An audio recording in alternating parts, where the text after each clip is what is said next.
लेकिन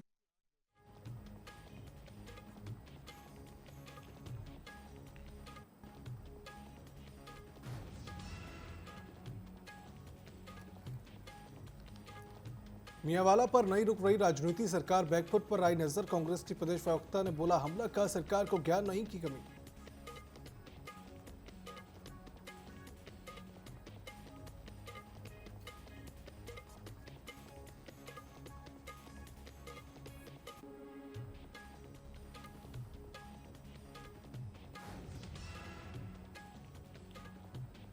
नैनीताल में literature festival का आयोजन, साहित्य कला और संस्कृति को लेकर किया जाएगा मंथन। साहित्यकार बुद्धिजीवी का दिखा जमावड़ा।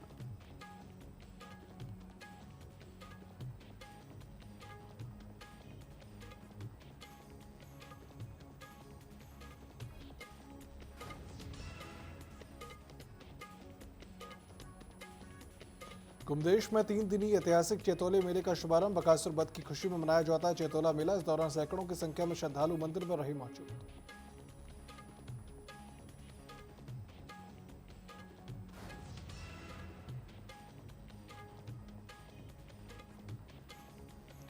भगवानपुर में डंपर ने एक युवक को कुचला। युवक की मौके पर हुई दर्दनाक मौत। परिजनों ने मौके पर जमकर किया हंगामा। पुलिस प्रशासन पर लगाए गंभीर आरोप।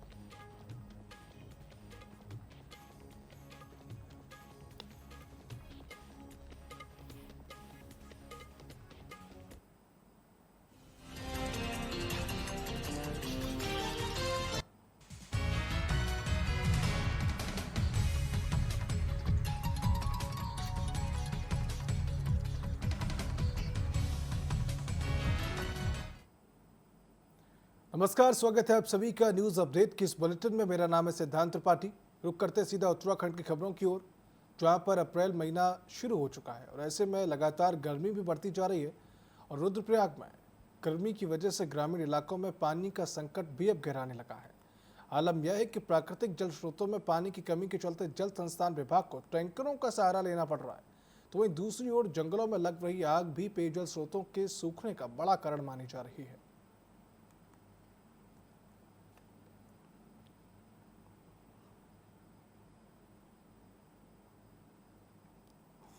पेयजल योजना है जो गर्मी की वजह से अभी अफेक्टेड है। उनमें से लगभग हमारी 26 पेयजल योजनाएं अभी प्रभावित हुई हैं बारिश न होने के कारण। और अगर अभी बारिश आगे ना नहीं होती है तो और भी योजनाओं के में पेयजल संकट होने की संभावना है।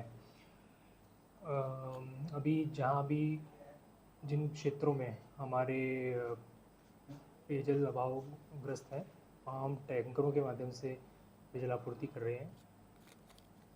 पेयजल योजना है। तराई पूर्वी वन प्रभाग में वनाग्नि की घटनाओं को लेकर वन विभाग इस बार पहले से तैयारी करने में जुट गया है। प्रभागीय वन अधिकारी हिमांशु बागड़ी ने बताया कि इस बार वन अग्नि की घटनाएं कम हो, उसके लिए जगह जगह गोष्ठी की जा रही है। इसके अलावा रेंज में 53 क्रूज स्टेशन बनाए गए, जिनमें से प्रत्येक क्रूज स्टेशन में 3 फायर वॉचर और संबंधित क्षेत्र से फॉरेस्ट गार्ड भी सम्मिलित किए गए हैं। इसके अलावा इस बार वन विभाग में आग बुझाने का काम करने वाले कर्मचारियों के लिए आधुनिक उपकरण भी उपलब्ध कराए गए हैं।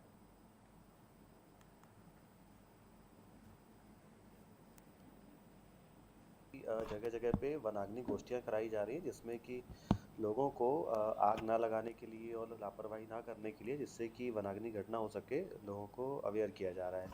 इसके अतिरिक्त प्रभाग अंतर्गत 53 क्रूज स्टेशन स्थापित किए गए हैं। प्रत्येक क्रूज स्टेशन में 3 फायर वॉचर रखे गए हैं और साथ में हमारे जो रेगुलर फॉरेस्ट गार्ड और फॉरेस्टर हैं प्रत्येक एरिया के, वो भी इसमें क्रूज स्टेशन में कार्यरत हैं। तो इस प्रकार 159 फायर वॉचर हैं प्रभाग अंतर्गत रखे गए हैं। उक्त के अतिरिक्त जो संसाधनों के फॉर्म में हमने कुछ फायर ब्लोअर वगैरह लोगों को क्रूज स्टेशन में दिए हुए हैं, फायर रेक्स वगैरह दिए हैं। इस बार कुछ फायर प्रोटेक्टिव सूट्स भी हैं जो लोगों को स्टाफ को डिस्ट्रीब्यूट किया गया है। साथ ही कुछ हमारे गॉगल्स होते हैं जिससे कि आग बुझाने में काम आता है, जिससे आंखों में धुआं नहीं जाता, उस प्रकार के कुछ आधुनिक उपकरण भी स्टाफ को दिए गए हैं। और जैसे आप देख रहे हैं गर्मी बहुत ज़्यादा बढ़ गई है, तो पानी की व्यवस्था के लिए प्रत्येक जो वाहन है उसमें आपके 20-20 लीटर के कैंटर वगैरह भी रख के वाहन मूव कर रहे हैं, जहाँ भी जिससे कि स्टाफ को ज़रूरत पड़े फायर वॉचरों को, उनको पानी उपलब्ध कराया जा सके। बागेश्वर में सैर करने के दौरान एक विदेशी पर्यटक के फिसलकर गिरने से चोटिल हो जाने गया। वही खेतों में काम कर रही महिलाएं उसकी आवाज़ सुनकर मौके पर पहुंची और उन्होंने देखा कि पर्यटक हाथ जोड़कर मदद की गुहार लगा रहा था। तभी महिलाएं वहां पर पहुंची और पर्यटक को स्ट्रेचर पर रखकर सड़क तक पहुंचाया। पुलिस को सूचना देगी। सूचना पर पहुंची पुलिस ने घायल को एक निजी अस्पताल में भर्ती करा दिया है। फिलहाल घायल की स्थिति सामान्य बताई गई है।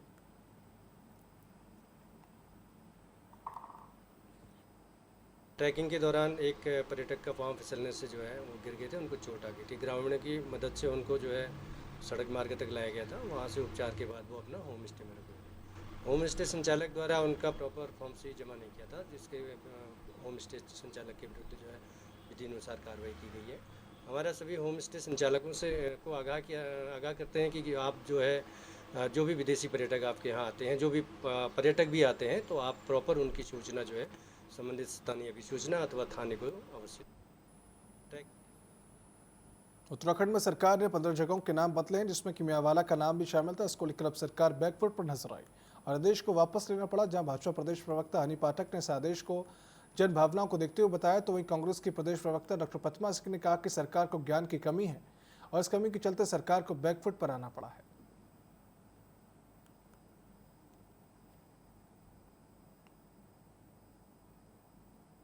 भारतीय जनता पार्टी पुष्कर सिंह धामी जी, मुझे लगता है इतिहास की कमी थी थोड़ी उनके अंदर। उन्हें पता नहीं था, उन्हें लगा मियांवाला नाम से वे एक समुदाय को संबोधित करता है, इसलिए ये नाम बदला गया था। ये हमारा ऐतिहासिक नाम है, हमारी ऐतिहासिक धरोहर है, इसको आप खराब करने का कार्य ना करें। तब उन्होंने ये नाम जो है अपने बैक फुट पे आए हैं और ये नाम बदलने का कार्य किया गया, क्योंकि हम कांग्रेस पार्टी शुरू से ये बात कहती है कि ये इतिहास को संजोया जाता है, इतिहास को खत्म नहीं किया जाता। पर वो लोग क्या जाने कि इतिहास क्या होता है, जिन्होंने कभी इतिहास के लिए कुछ किया ही ना हो।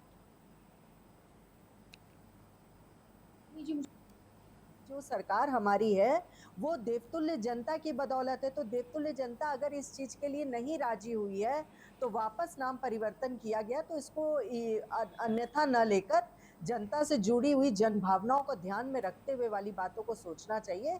निश्चित तौर पर जो भी हमारे यशस्वी मुख्यमंत्री श्री पुष्कर सिंह धामी जी कार्य कर रहे हैं वो हमारी जनता के हित में कर रहे हैं। जब जनता ही किसी चीज से खुश नहीं है तो उस चीज को वापस लेने को कोई बहुत बड़ा ईगो का मामला नहीं बनाया जा सकता। तो नैनीताल में आज से जू के लिए शटल सेवा शुरू हो चुकी है, जिसका शुभारंभ नगर पालिका अध्यक्ष डॉक्टर सरस्वती खेतवाल ने हरी झंडी दिखाकर किया। आपको बता दें कि पिछले काफ़ी लंबे समय से यहाँ आने वाले सैलानी जू को पैदल ही जा रहे थे। अभी 3 शटल वाहन वहाँ पहुँचे हैं और शीघ्र ही एक और वाहन यहाँ पर आ जाएगा। इस मौके पर पालिका के अधिशासी अधिकारी सभासद मनोज शाह जागाती, सभासद पूरन बिष्ट समेत अनेक लोग भी वहाँ मौजूद रहे। कार से जाना आना हो रहा है और बहुत मज़ा आ रहा है। मैं गया था, बहुत अच्छा फील आ रहा है इलेक्ट्रिक कार से और बहुत एंजॉय कर रहा हूँ। पहले मैं आया था, इससे पहले तो बहुत ज़्यादा भटकना पड़ता था और टैक्सी वगैरह करना पड़ता था, ढूंढना पड़ता था कि मुझे जू जाना है, या फिर अगर टैक्सी नहीं मिलती थी तो जो है जाना पड़ता था, पैदल जाना पड़ता था पैदल पथ के लिए, तो बहुत ज़्यादा दिक्कत आती थी। लेकिन जब से यहाँ ये अभी आज से ही चालू हुआ है तो बहुत एंजॉय कर रहा हूँ इलेक्ट्रिक कार से। 70 रुपये में जाना और आना दोनों चीज़ों का लुत्फ उठा रहा हूँ, इलेक्ट्रिक कार का भी लुत्फ उठा रहा हूँ। बहुत मज़ा आ रहा है, एंजॉय कर रहा हूँ भरपूर। अपनी फैमिली के साथ आया हूँ, बच्चों के साथ आया हूँ, बहुत अच्छा रिस्पांस मिल रहा है मुझे यहाँ पे। तो हमने जो भी टिकट काटे लगभग 120 के करीब काटे हैं। पर्यटक को आसानी हो रही है, छोटी कार है, 4-4 5-5 करके बैठ रहे हैं, नई कार है, बढ़िया करके चढ़ रहे हैं, बढ़िया करके उतर रहे हैं, ठीक हो रहा है, बढ़िया हो रहा है, आरामदायक से काम चल रहा है। एक साइड का कितना किराया रखता है? एक साइड का लोटा फेरी का किराया है हमारा 70 रुपये एक आदमी का। लोटा फेरी ऊपर जाएगा फिर उसके बाद नीचे को भी आएगा उसी गाड़ी में। शटल सेवा तो शुरू होगी, जैसे उन्होंने ट्रायल लिया एक बार तो हम ही लोगों को ले गए, वो पहले ऊपर हम गए तो लग तो अब बहुत अच्छा रहा है, क्योंकि वो इलेक्ट्रिक गाड़ियाँ हैं और 3 गाड़ियाँ भी हैं उनके पास और चौथी आने वाली है उनकी। तो उत्तरकाशी में गांव के समीप नियम विरुद्ध संचालित हो रहे मां हांडा देवी हॉट मिक्स प्लांट व उमा स्टेशन क्रॉसकशर के खिलाफ दायर जनहित याचिका पर हाईकोर्ट में सुनवाई की गई। वहीं कोर्ट की खंडपीठ ने दोनों को नोटिस जारी करने के साथ ही याचिकाकर्ता से शपथ पत्र पेश करने को कहा है। मामले की सुनवाई के लिए कोर्ट ने 3 सप्ताह बाद भी तिथि तय की है। पूर्व में श्री शैलेंद्र कुमार उनियाल जी ने यहाँ पर दाखिल की थी, जिसमें लास्ट टाइम कोर्ट ने नोटिस किए थे प्राइवेट पार्टीज़ को, और साथ में स्टेट को ये कहा था, पॉल्यूशन कंट्रोल बोर्ड और जो अथॉरिटीज़ हैं को कहा था कि आप उसमें इंस्पेक्शन रिपोर्ट फाइल करिए। तो वो आज फिर ये पुनः याचिका आज सूचीबद्ध हुई थी, जिसमें पॉल्यूशन कंट्रोल बोर्ड की तरफ से 48 घंटे का समय और मांगा गया है कि हम 48 घंटे में अपनी इंस्पेक्शन रिपोर्ट जो भी हमने वहाँ पे स्पॉट पे जहाँ पे स्टोन क्रेशर है और जो लेबलिंग की एरिया जो लीच में दी गई थी उसका इंस्पेक्शन करके हम 48 आवर्स में अपना एफिडेविट यहाँ माननीय न्यायालय में फाइल कर देंगे। नैनीताल में बीडी पांडे हॉस्पिटल के चिकित्सकों ने सभागार में आयोजित पत्रकार वार्ता में धरना प्रदर्शन करने का ऐलान किया। आपको बता दें कि प्रांतीय स्वास्थ्य सेवा संघ के आह्वान पर अपनी 3 सूत्री मांग को लेकर 11 अप्रैल 2025 को प्रदेश भर में देहरादून में सांकेतिक धरना प्रदर्शन करने का ऐलान किया। वहीं स्वास्थ्य सेवा संघ के अध्यक्ष डॉक्टर नरेंद्र रावत ने कहा कि अपनी 3 सूत्रीय वर्षों से लंबित मांगों को लेकर यह धरना प्रदर्शन किया जा रहा है। उन्होंने कहा कि लंबे समय से 3 प्रमुख मांगें शासन के समक्ष रखी जाती रही हैं, परंतु अब तक कोई ठोस कार्रवाई इन पर नहीं हुई।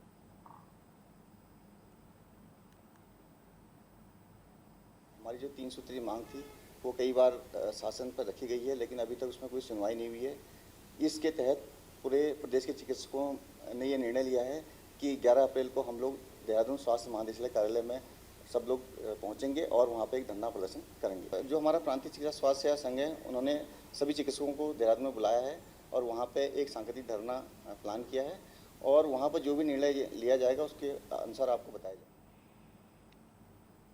हल्द्वानी में सड़क चौड़ीकरण को लेकर अपर जिलाधिकारी विवेक राय के नेतृत्व में सड़क के दोनों तरफ 12 मीटर की नपाई की गई और प्रशासन का कहना है कि पूर्व में सड़क चौड़ीकरण को लेकर 12 मीटर दोनों तरफ तोड़े जाने का निर्णय हुआ था।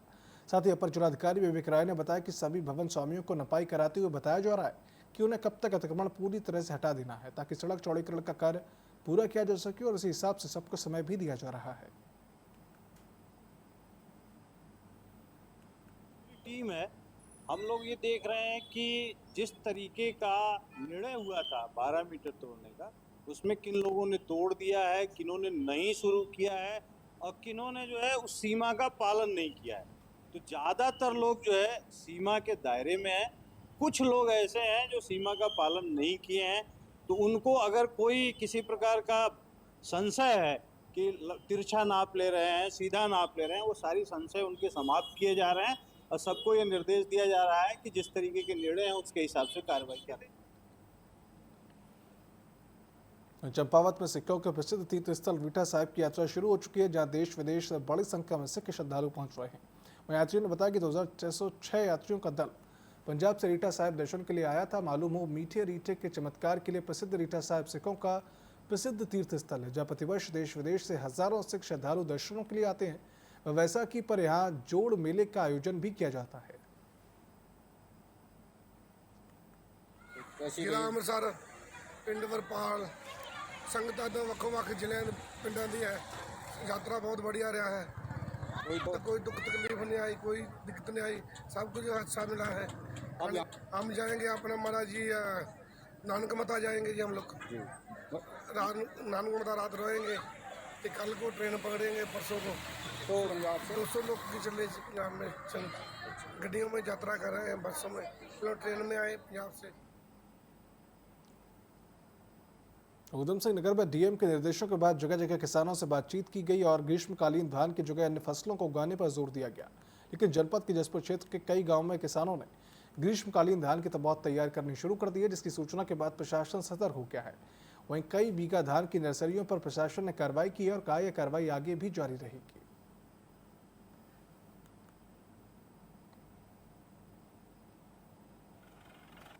जो जिलाधिकारी महोदय के आदेश हैं, जिसके क्रम में ग्रीष्मकालीन जो धान है वो प्रोहिबिटेड है, प्रतिबंधित है, तो उसी क्रम में कल लेखपालों द्वारा और कृषि विभाग द्वारा जगह जगह जाकर जो लोगों के द्वारा अवैध रूप से नर्सरियां लगाई गई हैं धान की, वो नष्ट की गई हैं और साथ ही साथ 2-3 जगह जो अब रह गया है वहाँ पर भी लगातार कार्रवाई हमारे द्वारा की जाएगी और जो अवैध नर्सरियाँ उन्हें नष्ट किया जाएगा। वहीं नैनीताल लिटरेचर फेस्टिवल का आयोजन 25 से 27 अप्रैल को होने जा रहा है, जिसमें कि साहित्य, कला और संस्कृति को लेकर मंथन किया जाएगा। इस दौरान सरोवर नगरी में साहित्यकार बुद्धिजीवी का जमावड़ा देखने को मिलेगा। इस महोत्सव की विशेषता यह रहेगी कि पहाड़ी परंपराओं के साथ यहाँ के खानपान और साहित्य को खास महत्व दिया जाएगा। आयोजकों ने बताया कि कई बड़े साहित्यकार इस कार्यक्रम का हिस्सा होंगे और हिंदी, अंग्रेजी, उर्दू भाषाओं में साहित्य के विभिन्न आयामों पर चर्चा भी की जाएगी।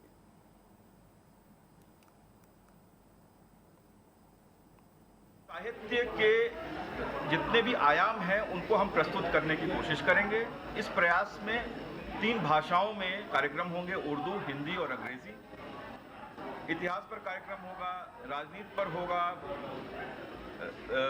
नॉवेल पर होगा और इस तरह से तमाम विषयों को इसमें हम लोग स्थान देंगे और उस पर चर्चाएं होंगी। एक कार्यक्रम तो कुमाऊनी होली बैठक पर होने वाला है। इसके अलावा धरोहर, जो कुमाऊं की धरोहर, उस पर विस्तृत चर्चा होगी फेस्टिवल के अंदर। तो मसूरी में 1 वर्ष के कठिन प्रशिक्षण प्राप्त करने के उपरांत 36 सहायक सेनानी, जिसमें कि 4 महिला चिकित्सा अधिकारी भी शामिल हैं, आज बल की मुख्यधारा में शामिल हुए। प्रशिक्षण के दौरान अधिकारियों को विभिन्न ऑपरेशन व प्रशासन से संबंधित विषयों का गहन प्रशिक्षण दिया गया। प्रशिक्षण के उपरांत आयोजित भव्य दीक्षांत व शपथ ग्रहण समारोह में युवा अधिकारियों ने संविधान व बल के प्रति निष्ठा और समर्पण की शपथ ली। शपथ ग्रहण समारोह में मुख्य अतिथि बल के वरिष्ठ अधिकारियों व इनके परिजनों ने युवा अधिकारियों के कंधों पर सितारे सजाकर उनका उत्साहवर्धन किया और उनके उज्जवल भविष्य की शुभकामनाएं उन्हें दी।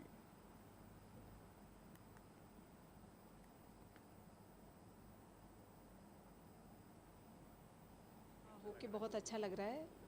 हाँ, 6 मंथ्स का ट्रेनिंग था, बहुत कठिन था बट हो गया। एकेडमी हम ख्याल रखती है फीमेल ट्रेनीज़ की एक्स्ट्रा, तो ऐसी कोई दिक्कत नहीं थी। और फीमेल ट्रेनीज़ उस्ताद लोग होते हैं साथ में हमेशा ही हर प्रोग्राम में, तो और कोई ऐसी कोई दिक्कत नहीं है कि कोई भी कुछ भी कर सकता है। कोई भी ट्रेनिंग कर सकता है, कितना भी कठिन हो, अगर मन में इच्छा है तो हो जाएगा।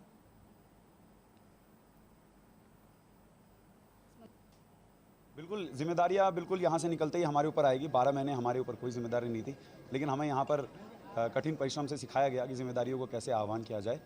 और मैं यहाँ पर स्वॉर्ड ऑफ ऑनर भी हूँ, ITBP का home minister sword of honour, जिसका मुझे पता है कि यहाँ से स्वॉर्ड ऑफ ऑनर लेके जाने के बाद मेरी उम्मीदें बढ़ जाएगी मुझसे, और मैं पूरी कोशिश करूँगा अपने कि मैं उन उम्मीदों के ऊपर खरा हूँ। ITBP इसलिए चुना क्योंकि ITBP की मुझे थोड़ा सा एक्साइटिंग लगती थी। इनका जो जहाँ डिप्लॉयमेंट रहता है वो एरिया मुझे अच्छा लगता था, इसलिए मैंने ITBP को चुना। कि इन्होंने कठिन प्रशिक्षण प्राप्त किया है और इनके व्यक्तित्व में एक ज़बरदस्त ट्रांसफॉर्मेशन आता है इस प्रशिक्षण के दौरान। और ये बल के कठिन और दुर्गम स्थानों पर ज़्यादा समय तैनात रहते हैं और अपनी दृढ़ता से अपनी राष्ट्र सेवा को ये देते हैं। इन सभी को मैं शुभकामनाएं देता हूं कि अच्छी सेवा राष्ट्र को दे और अच्छे अधिकारी के रूप में ये बने। तो देहरादून में अनियंत्रित होकर बस लोडर से टकरा गई। हादसे में स्कूली बच्चों सहित कई लोगों के हताहत होने की खबर सामने आई। कड़ी मशक्कत के बाद बस को JCB से साथ सीधा किया गया। साथ ही स्थानीय लोगों ने राहत की बचाव कार्य भी चलाया। लावा 108 की मदद से घायलों को अस्पताल पहुंचाया गया, जहां घायलों का इलाज अभी भी जारी है।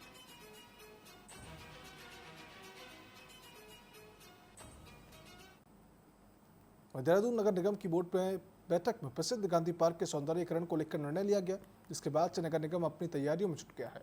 इस बात पर मेयर सौरभ थपलियाल ने कहा कि गांधी पार्क देहरादून का दिल है, इसलिए उसे खूबसूरत होना चाहिए। साथ ही उन्होंने कहा कि सौंदर्यीकरण के लिए वहां पर लाइटों का प्रबंध किया जाएगा, ताकि रात के समय भी जगमग रोशनी के साथ वहां पर सुंदर वातावरण मिले, जिस पर हम प्रयास कर रहे हैं और गांधी का बदला हुआ स्वरूप देखने को हमें मिलेगा।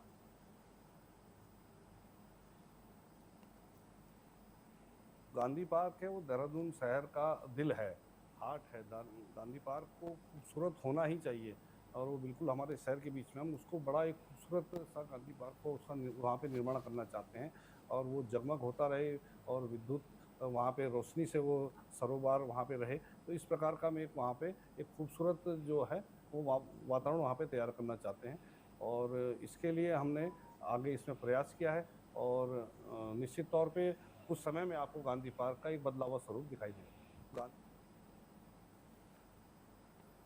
भगवानपुर में ओवरलोडिंग डंपर ने एक युवक को कुचल दिया। युवक की मौके पर ही दर्दनाक मौत हो गई। वहीं परिजनों ने मौके पर जमकर हंगामा भी किया। तो पुलिस के साथ ज्वालापुर विधानसभा के पूर्व भाजपा विधायक सुरेश राठौर भी वहां पहुंच गए। साथ ही ग्रामीणों ने पुलिस प्रशासन पर गंभीर आरोप लगाए। वहीं ग्रामीणों का कहना है कि इससे पहले भी कई बार ओवरलोडिंग डंपरों की चपेट में आकर कई मौतें हो चुकी हैं।